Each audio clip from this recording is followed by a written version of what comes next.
It triggered months of upheaval. Now Ukraine has finally signed that trade deal with the European Union. But Russia is strongly against it. Will it bring Kiev closer to Europe? And what will it mean for the rebellion in the east? This is Inside Story.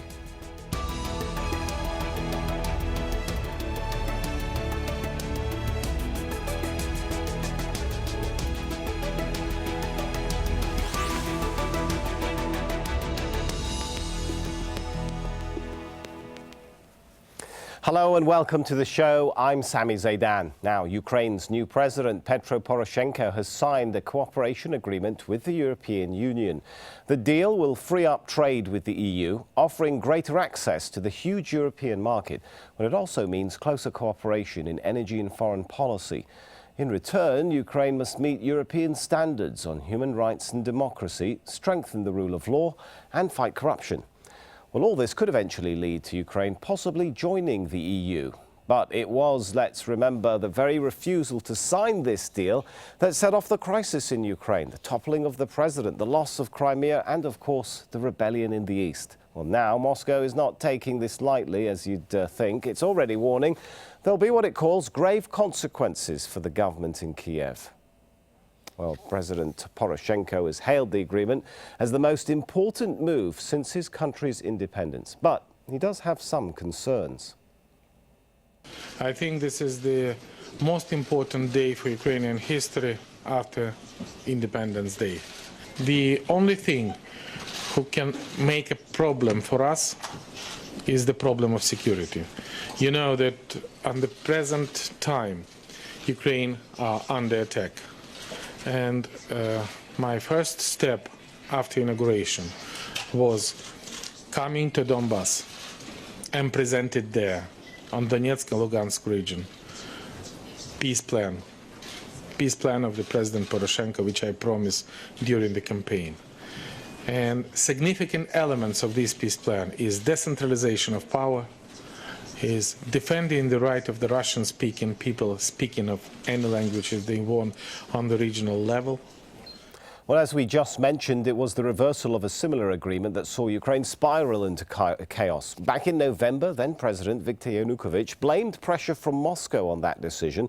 And of course, we had months of protests by pro-EU demonstrators. The protests gained pace, but a violent crackdown by security forces led to the deaths of 88 people. It was one of the worst days of violence in almost 70 years. Well, just 2 days later, Yanukovych fled the country as parliament scrambled to appoint an interim leader.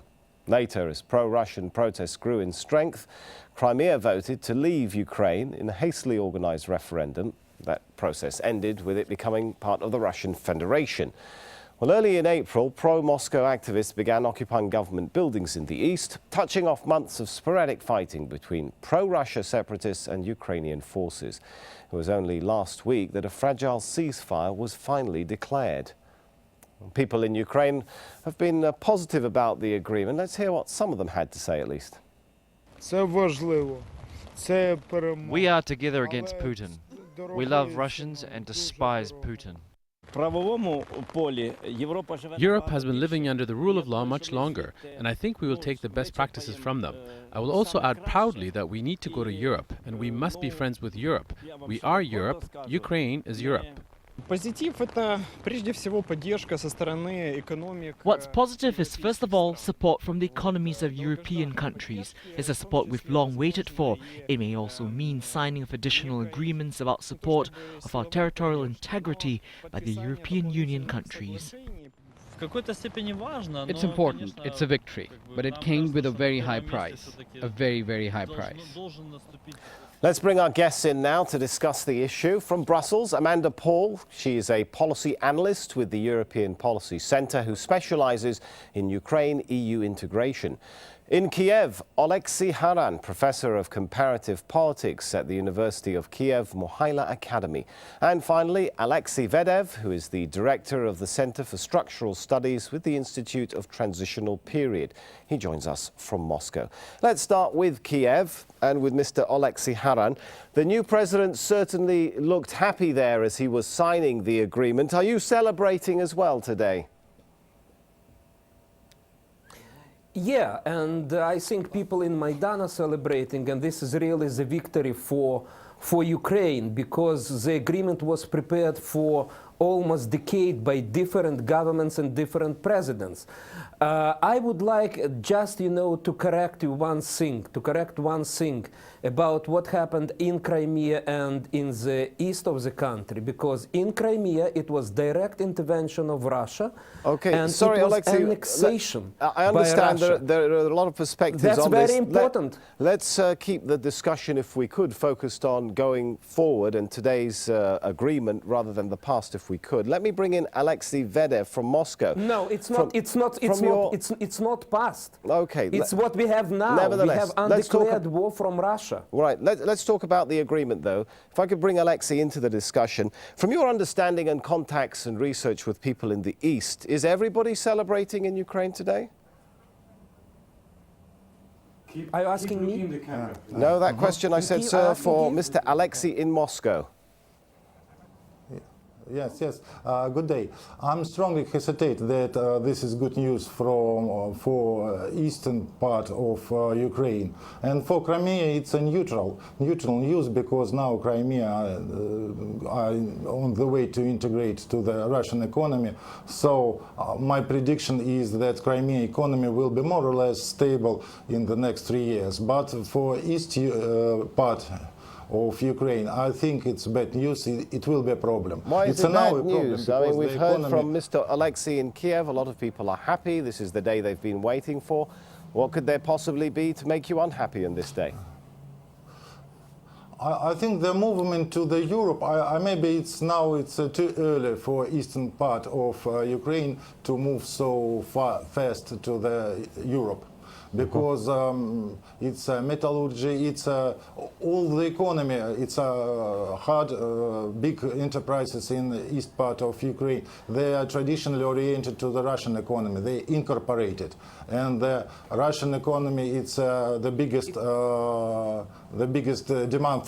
demand for the production of Ukrainian economy. Okay. So I think that eastern part is not ready for cooperation.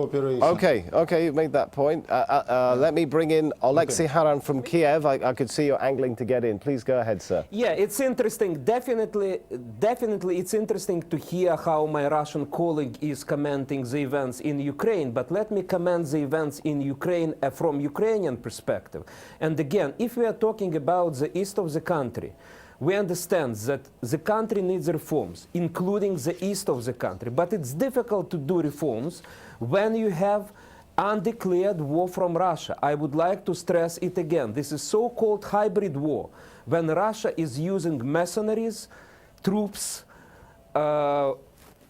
different weapons which is coming from the Russian border. This is an aggression. Again, as to Crimea, this was the first case of annexation in Europe after World War II. So definitely it's difficult to do reform and at the same time to resist Russian aggression. But that's what we are going to do. We are going to do reforms within the country, and we are going to defend the security of the country. Okay. And we are to rely on we hope for support from our Western partners as well. Okay. But again, it's important to understand that we have unprovoked aggression from Russian side. Okay, Alexei, you've made that point several times. Let me bring in Amanda Paul from Brussels.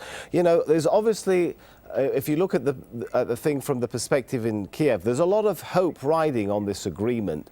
Let's get a bit of a reality check. Is this agreement simply about business, or is this the beginning of setting a path for Ukraine to join the EU?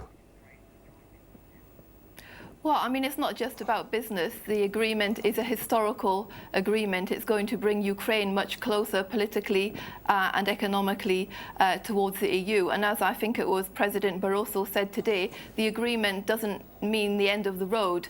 Ukraine can go further, and hopefully it will end in membership of Ukraine in the EU, with something which Mr. Poroshenko referred to today. Of course, this is not around the corner. It's going to take an awful lot of political will and momentum momentum both from the Ukrainian side and from the EU. So this is many years down the road, but I think the EU should make a much stronger signal. It should give an explicit promise to Ukraine. This will help the process, but I don't think anybody should think Ukraine will be joining in the next couple of months or years. It's a long-term perspective. Do you think it was a good move to make this agreement at this point in time, with everything that's going on in Ukraine, when the ability of the president to speak for everybody in Ukraine is being questioned or challenged? I mean, first of all, President Poroshenko was elected with a massive majority, despite the fact that, you know, some people in 2 regions of Ukraine couldn't vote. I mean, Ukraine showed themselves to be unified and together in the issue of where they see Ukraine's future as part of Europe. I think actually this agreement should have been signed a long time ago. I think the EU are guilty of keeping the process much too slow. They should have given Ukraine this sort of commitment many years before. Perhaps if they had done, we may not have had to go through as many difficult obstacles and scenarios as we have. All right, if I could bring Oleksiy in from Kiev, Mr. Oleksiy Haran. How will the country implement reforms when it's divided? Can you really move towards a common market with the European Union when your own market is divided? Well, I think it's not correct to say. What do you mean by market is divided? Well, your country is divided, isn't it? Okay, and no, the country is not divided. Actually, this is again. This there is are rebels in the east who are rebelling, are there not? There are people in the east who are rebelling against Kiev. Listen. No, even in 2 oblasts, in Donetsk and Lugansk, half of these regions is controlled by Kiev, and only half is controlled by separatists which are supported by Russia. If you analyze the polls, all the polls show that even in the east of the country, most people are in support of strong, united Ukraine, and they do not have desire to secede from Ukraine. So here, basically, I would fully support what Amanda Paul said from Brussels. Mr. Poroshenko was elected in 1 round, by a majority of Ukrainians. Half of Lugansk Oblast region is also took part in the election. So basically, you have now, more or less, you have consensus on the geopolitical orientation of the country. Again, if there were no infiltration from Russia, there would be no conflict in the east, because Ukrainians during the period of its independence, they showed that we are ready to find compromises, and the compromises are on the table, and the compromises were proposed before Poroshenko was elected and now after he was elected. So again, we Ukrainians can find compromises and agreement on our future, unless there is interference from abroad. Mr. Oleksiy, let me ask you the question. Do you concede that there are some Ukrainians who are not happy with the way the government in Kiev is handling affairs and is rebelling, or do you consider that there is not a single pure Ukrainian who is rebelling in the east? Okay, I understand the question. Listen, there are some people in the east of the country, and by east I mean 2 regions, Donetsk and Lugansk, who hold the separatist view. There are such people. Okay, having said that, allow me to then ask you a follow-up question. No, sorry, if you could allow me to ask a follow-up question to that. If you accept that there are people who, however much territory they are in control of some part of the country, however big or small, who are not happy with the way that the Kiev government is running things, how can the Kiev authorities assert its control in imposing reforms and the sort of process that the European Union might expect from Kiev to impose throughout the country? That's my simple question. Okay. First of all, we need to stop the conflict, okay? In order to stop the conflict, the ceasefire was proposed. The peace plan is on the table, okay? So there is potential for political negotiations. Again, we can talk to those people who call themselves separatists unless when these talks are political, not military. It's not possible to talk to people who are terrorists. And, you know, it's common practice in the world. So the government in Kiev is ready to talk. There is a proposal on decentralization. It's under discussion. The regions will receive a lot of additional rights. And that's the clue to the issue. All right, let's bring I would like also to stress that even in any democracy, there are different views. There are different views on Of course there are different views, issues. but taking up arms So and wresting control of territory from a state, of course, is another matter that doesn't usually, one hopes, happens in democracies. Anyway, let's move on to Mr. Alexei. If we could, let's bring in Mr. Alexei from Moscow now. How might Russia respond to this? It's been talking about grave consequences. What sort of steps might Moscow be contemplating now? So I think politically Russia should be extremely neutral now, because of course the talks should be on the way, and I think objective the Russian position now is quite neutral. Is it really neutral when they're talking about imposing grave consequences, calling one of the advisors making terms, one of the advisors to Putin is calling the Ukrainian leader a Nazi? That doesn't sound like neutral, does it? I think neutral in this conflict, because of course traditionally we support the eastern part of Ukraine, but now I think Russian leaders should do anything to support the talks between two sides. Okay, but let me take this scenario for example. If Russia doesn't, for example, it's been said now, reimpose duties on Ukrainian exports, there is the possibility after this agreement between Kiev and Brussels that Kiev could re-export EU goods into Russia tax-free and flood the Russian market and economy. Is that not one example of something that's going to build this pressure on Russia to try and reimpose restrictions? Of course, introduce the duties, the new duties affect the eastern economy of east part of Europe, and it's quite a difficult choice for Russian economic policy, because of course now we are on free duty trading, both Ukraine and Russia, and of course after the movement to European Union we should change our policy, our trade policy. And even now I think the Russian economy will rise, will go out from stagnation this year because of import substitution, and this process just beginning now. And of course it will be a great problem for eastern Ukrainian economy. Import substitution in intermediate goods, in military parts of military goods, and so on. All right, Amanda Paul in Brussels, you had it there, it seems from Alexei as well, the possibility that Russia might have to review some of its policies, trade policies towards Ukraine. What would that do to the Ukrainian economy? One figure I read, I think for 2013, was 24% of Ukrainian exports going to Russia. I think it's been, explained, many times over and over by representatives of the European institution and others that Ukraine can continue to have relatively normal economic and trade ties with Russia. There's nothing within this DCFTA which prevents them from having that.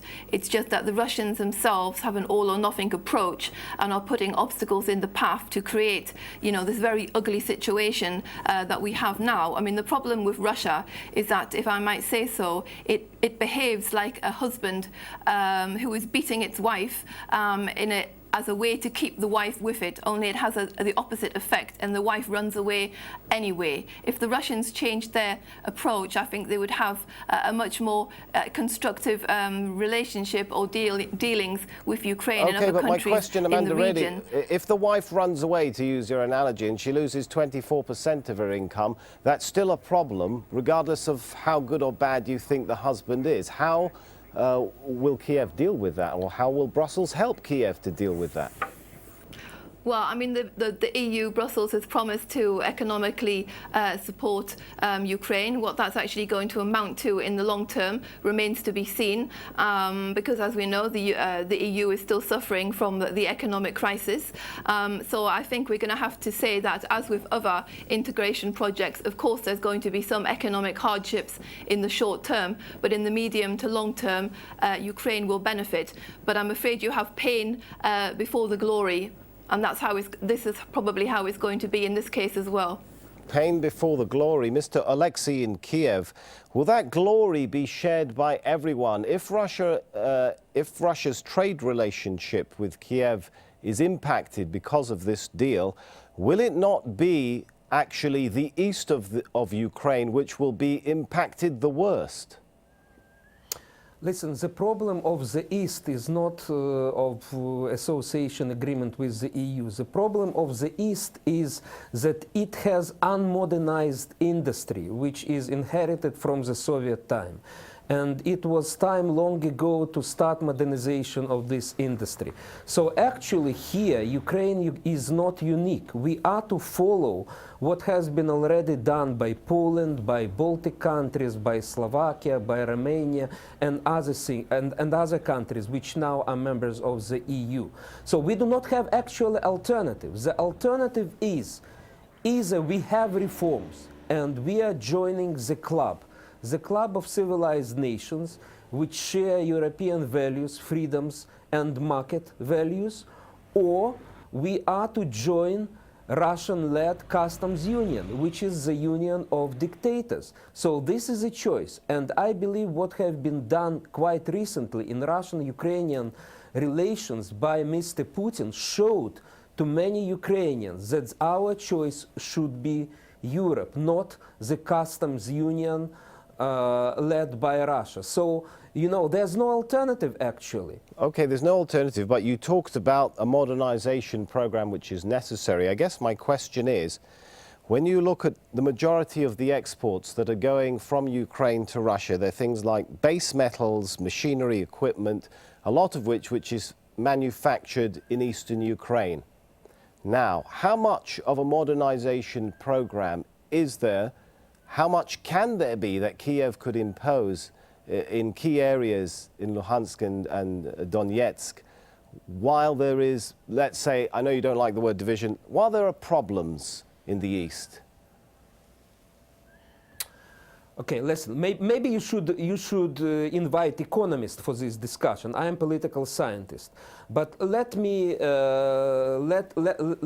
say that, again, it's possible. I'm talking about it from a political Ukraine, aspect, sir. As for other countries to talk about it from a political aspect. Can Kiev impose its political will there? Yes, that's what I am trying to say. We have free trade agreement with Russia. We can have free trade agreements with other countries as well. This is normal.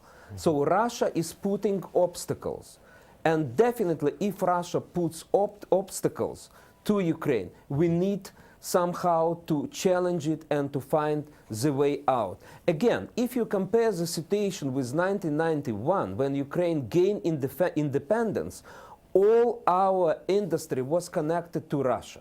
All our industry. So compared to that, to the year of 1991, this is a huge evolution. This is a huge evolution. So our industry started to reorient. So again, we would like to have good economic relations. I apologize. I do have to cut you off because we have only a minute left. I want to give a final chance to Mr. Alexei in Moscow. The basic feeling from both of our other guests is that Moscow's role here is more disruptive than constructive. Okay. Yeah, I think my colleague is overestimate the possibilities of integration of Ukrainian enterprises. I think maybe at least 5% of enterprises, Ukrainian, especially in West Ukraine, will be successful. And maybe Lugansk and Donetsk region, they have better position, much better compared with Ukrainian agriculture. Could you compare Ukrainian agriculture and agriculture in Poland? It's completely different. It's not competitiveness. So I think that I can easily predict the not good future, quite great future for Ukraine in next 3 years under the cooperation of and under the competition of European enterprises. I think it's overestimation of economic potential. I'm sorry, we are running out of time, so we'll have to leave the discussion there. Let's thank our guests very much. Amanda Paul in Brussels, Oleksiy Haran in Kiev, and Alexei Vedev in Moscow. And of course, you can send us your thoughts, add your voice to the discussion at facebook.com/AJ Inside Story, or why not tweet us? Go to @AJ Inside Story. I'm Sami Zaidan. Thanks for watching. For now, it's goodbye.